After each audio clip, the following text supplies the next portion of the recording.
देशवासियों, आज 24 अक्टूबर को यूएन डे यानी संयुक्त राष्ट्र दिवस मनाया जाता है।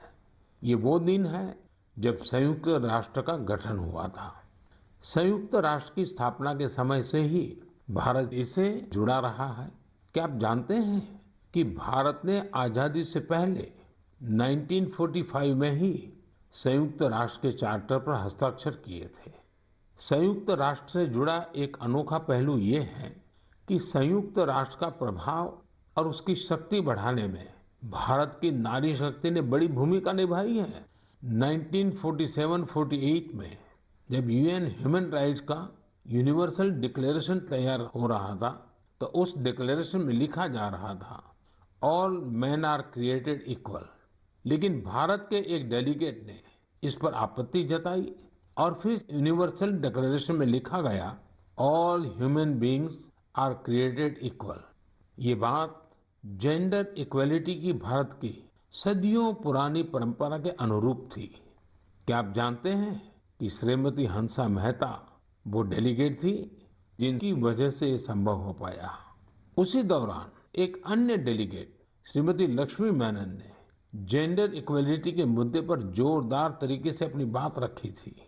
यही नहीं, 1953 में श्रीमती विजया लक्ष्मी पंडित यूएन जनरल असेंबली की पहली महिला प्रेसिडेंट भी बनी थी। साथियों, हम उस भूमि के लोग हैं जो ये विश्वास करते हैं, जो ये प्रार्थना करते हैं, ओम द्यौ शांति ही, अंतरिक्षम शांति ही, पृथ्वी शांति, आपः शांति, औषधयः शांति, वनस्पतयः शांति, विश्वे देवा शांति, ब्रह्म शांति, सर्वम शांति, शांति एव शांति, सामा शांतिरेधि, ओम शांति शांति शांति। भारत ने सदैव विश्व शांति के लिए काम किया है। हमें इस बात का गर्व है कि भारत 1950 के दशक से लगातार संयुक्त राष्ट्र शांति मिशन का हिस्सा रहा है। गरीबी हटाने, क्लाइमेट चेंज और श्रमिकों से संबंधित मुद्दों के समाधान में भी भारत अग्रणी भूमिका निभा रहा है। इसके अलावा योग और आयुष को लोकप्रिय बनाने के लिए भारत WHO यानी वर्ल्ड हेल्थ ऑर्गेनाइजेशन के साथ मिलकर काम कर रहा है। मार्च 2021 में WHO ने घोषणा की थी कि भारत में पारंपरिक चिकित्सा के लिए एक ग्लोबल सेंटर स्थापित किया जाएगा। साथियों, संयुक्त राष्ट्र के बारे में बात करते हुए आज मुझे अटल जी के शब्द भी याद आ रहे हैं। 1977 में उन्होंने संयुक्त राष्ट्र को हिंदी में संबोधित कर इतिहास रच दिया था। आज मैं मन की बात के श्रोताओं को अटल जी के उस संबोधन का एक अंश सुनाना चाहता हूं। सुनिए अटल जी की ओजस्वी आवाज। यहां मैं राष्ट्रों की सत्ता और महत्ता के बारे में नहीं सोच रहा हूं। आम आदमी की प्रतिष्ठा और प्रगति मेरे लिए कहीं अधिक महत्व रखती है। अंततः हमारी सफलताएं और असफलताएं केवल एक ही मापदंड से नापी जानी चाहिए कि क्या हम पूरे मानव समाज, वस्तुतः हर नर, नारी और बालक के लिए न्याय और गरिमा की आश्वस्ति देने में प्रयत्नशील हैं। साथियों, अटल जी की ये बातें हमें आज भी दिशा दिखाती हैं। इस धरती को एक बेहतर और सुरक्षित प्लेनेट बनाने में भारत का योगदान विश्व भर के लिए बहुत बड़ी प्रेरणा है। मेरे प्यारे देशवासियों, अभी कुछ दिन पहले ही 21 अक्टूबर को हमने पुलिस स्मृति दिवस मनाया है। पुलिस के जिन साथियों ने देश सेवा में अपने प्राण न्यौछावर किए हैं, इस दिन हम उन्हें विशेष तौर पर याद करते हैं। मैं आज अपने इन पुलिसकर्मियों के साथ ही उनके परिवारों को भी याद करना चाहूंगा। परिवार के सहयोग और त्याग के बिना पुलिस जैसी कठिन सेवा बहुत मुश्किल है। पुलिस सेवा से जुड़ी एक और बात जो मैं मन की बात के श्रोताओं को बताना चाहता हूँ। पहले धारणा बन गई थी कि सेना और पुलिस जैसी सेवा केवल पुरुषों के लिए ही होती है, लेकिन आज ऐसा नहीं है। Bureau of police research and development के आंकड़े बताते हैं कि पिछले कुछ वर्षों में महिला पुलिसकर्मियों की संख्या डबल हो गई है, दोगुनी हो गई है।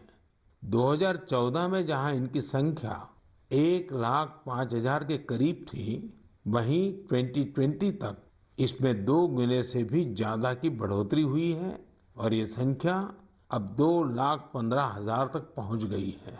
यहाँ तक कि सेंट्रल आर्म पुलिस फोर्सेस में भी पिछले 7 सालों में महिलाओं की संख्या लगभग 2 गुनी हुई है। और मैं केवल संख्या की बात नहीं करता। आज देश की बेटियां कठिन से कठिन ड्यूटी भी पूरी ताकत और हौसले से कर रही हैं। उदाहरण के लिए कई बेटियां अभी सबसे कठिन मानी जाने वाली ट्रेनिंग में से एक स्पेशलाइज्ड जंगल वॉरफेयर कमांडोज की ट्रेनिंग ले रही हैं। ये हमारी कोबरा बटालियन का हिस्सा बनेगी। साथियों, आज हम एयरपोर्ट जाते हैं, मेट्रो स्टेशन जाते हैं या सरकारी दफ्तरों को देखते हैं। सीआईएसएफ की जांबाज महिलाएं हर संवेदनशील जगह की सुरक्षा करते दिखाई देती हैं। इसका सबसे सकारात्मक असर हमारे पुलिस बल के साथ साथ समाज के मनोबल पर भी पड़ रहा है।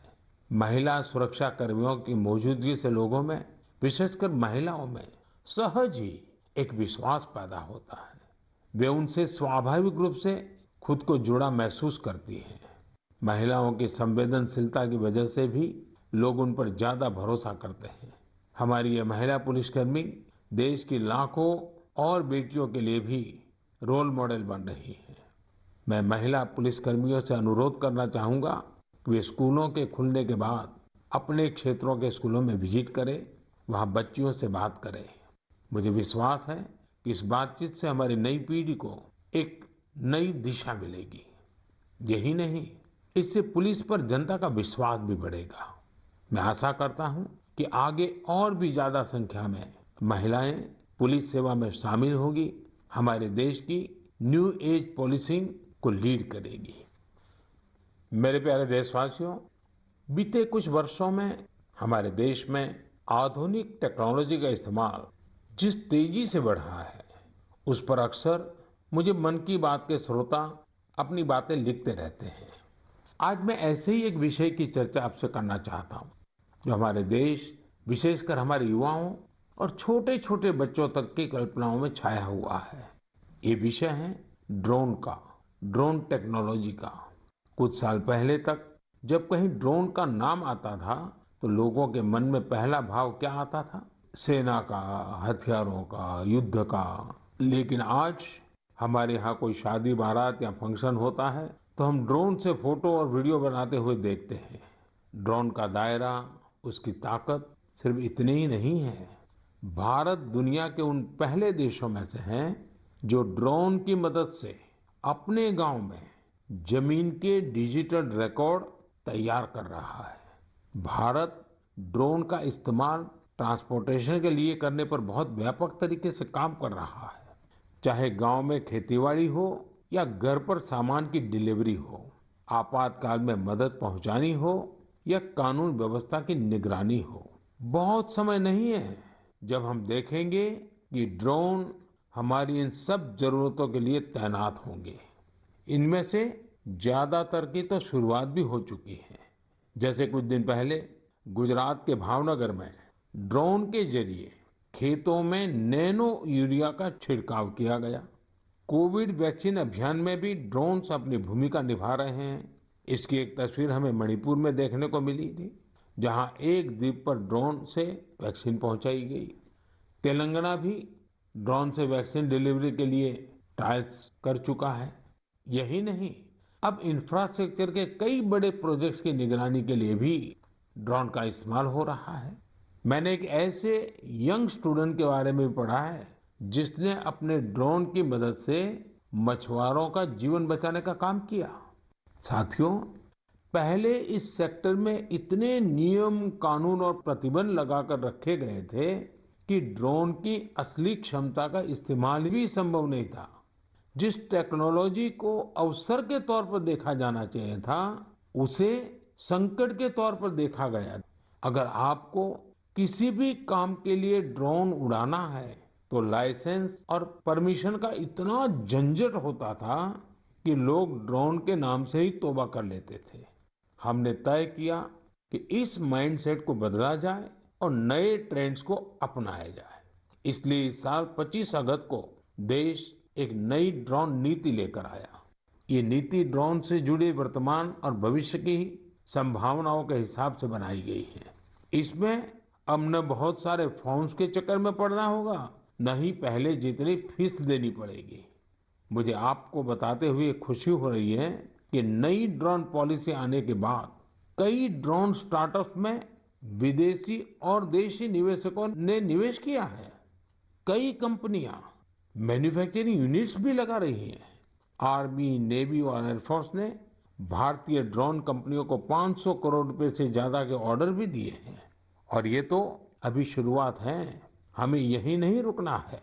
हमें ड्रोन टेक्नोलॉजी में अग्रणी देश बनना है। इसके लिए सरकार हर संभव कदम उठा रही है। मैं देश के युवाओं से भी कहूंगा कि आप ड्रोन पॉलिसी के बाद बने अवसरों का लाभ उठाने के बारे में जरूर सोचें, आगे आएं।